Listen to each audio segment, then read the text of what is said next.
Good morning. I'd like to welcome you to South by Southwest, the Regional Media and Music Conference. My name is Louis Black. I'm the editor of the Austin Chronicle. I'm one of the people who planned and put this together.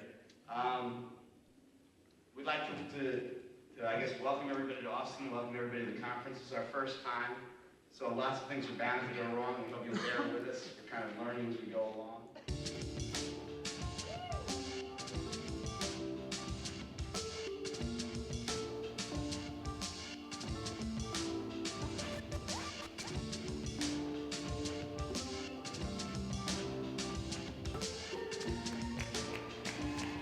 Austin would be any town USA compared to what it is now culturally, if not for Louis. Louis's role in Austin is that of a godfather. It's amazing how instrumental he's been in making things happen here. You know, you often meet people who have ideas and who talk about things, but Louis has this ability to kind of connect people and make things happen in a really substantial way.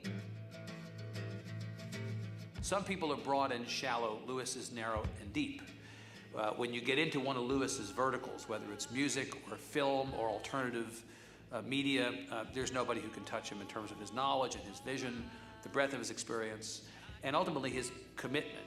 Before the Chronicle came, there was not a centralized place where you could find out about all of the interesting cultural things here in Austin.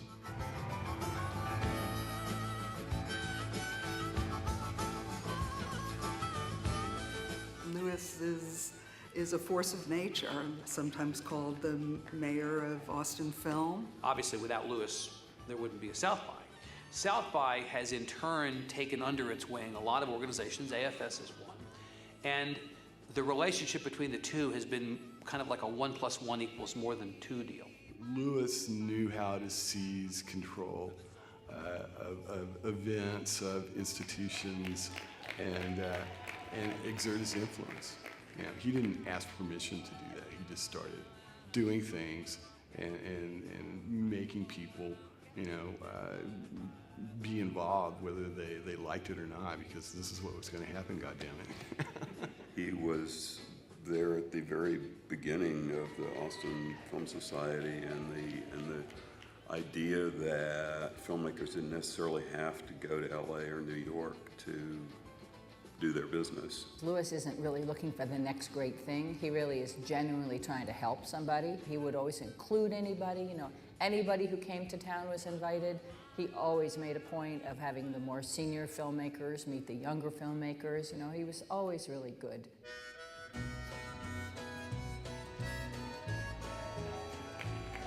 The night before at the Toronto Film Festival, he knew I was scared. You know, he didn't know how scared, but he just sort of sat me down and reminded me why like all the reasons I wanted to make the film, and reminded me that I knew what to say about my movie. He just sort of gave me confidence that I could, you know, that I knew what I was doing. And I think sometimes he had confidence in me before I did. And, you know, you kind of need someone like that.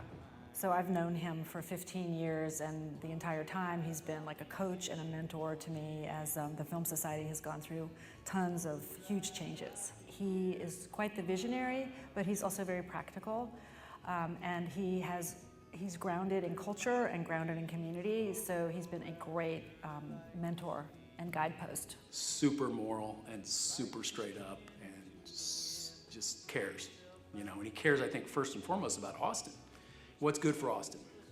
Louis, I want to thank you for inviting me to Austin, Texas for the first time. And I want to thank you for introducing me to David Boone and Brian Hansen and Tom Huckabee and the many other extraordinary young Texan filmmakers who we drank beer with and smoked pot with and watched films with in somebody's apartment many, many decades ago. I want to thank you, Louis, for having extraordinary opinions on everything, not just movies and food and politics and life and poodles and stuff, but everything.